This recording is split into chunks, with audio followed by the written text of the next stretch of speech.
Hello, my name is Andrea Staples.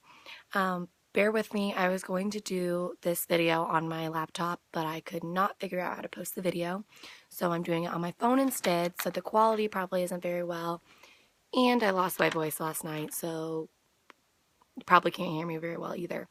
But the artist I chose was Frida Kahlo.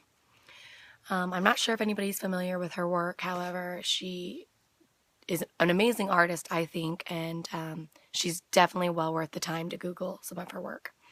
She was born in Mexico City on July 6, 1907, and she died July 13th, 1954.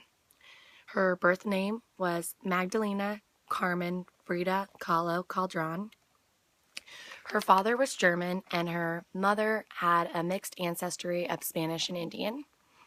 She had 5 sisters, and they were all raised in an extremely religious household. However, Frida was known to be very rebellious.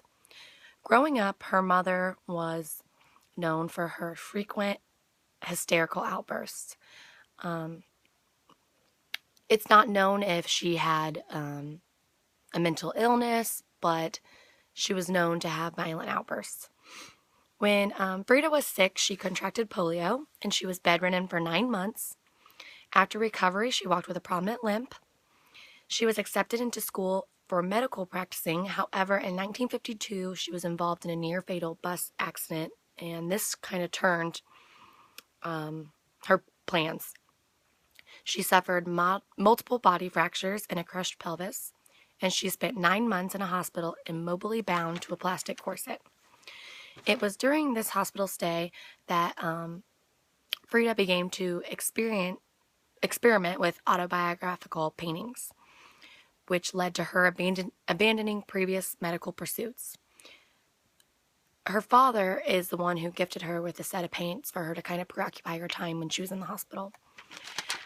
During her life at this time, she was dealing with severe emotional trauma, and she was confronting internal questions raised from her traumas, such as dissociation of identity and questions about death. And these feelings eventually evolved to become the central theme of her paintings. She married painter Diego Rivera, who was unfaithful in their marriage, and this led to their painful divorce in 1935. In 1946, she received a national award for her painting Moses. And during this time in her life, she grew progressively ill from the long-term effects of her childhood traumas. And in June 1946, she could no longer remain upright, so she underwent a bone graft operation in her spine in New York, and this operation was unsuccessful. After the operation was unsuccessful, she relied heavily on drugs and alcohol to relieve her pain, and the drugs and alcohol influenced a lot of her work. She worked creating art from 1929 to 1954, producing paintings, and her artwork influenced well-known artists such as George O'Keeffe, Nicholas Murray, and Andre Breton. Georgia's inspiration, her main inspiration, was her traumatic physical and psychological events from her childhood and adult life. Her artwork sends a message of pain, and it expresses sadness. I think that Frida was relieving pain when creating art.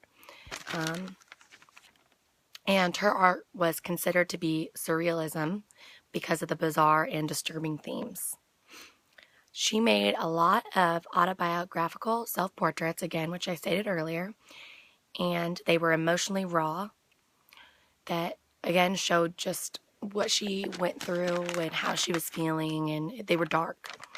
She was a strong individualist, and she did not take place in any official artistic movements.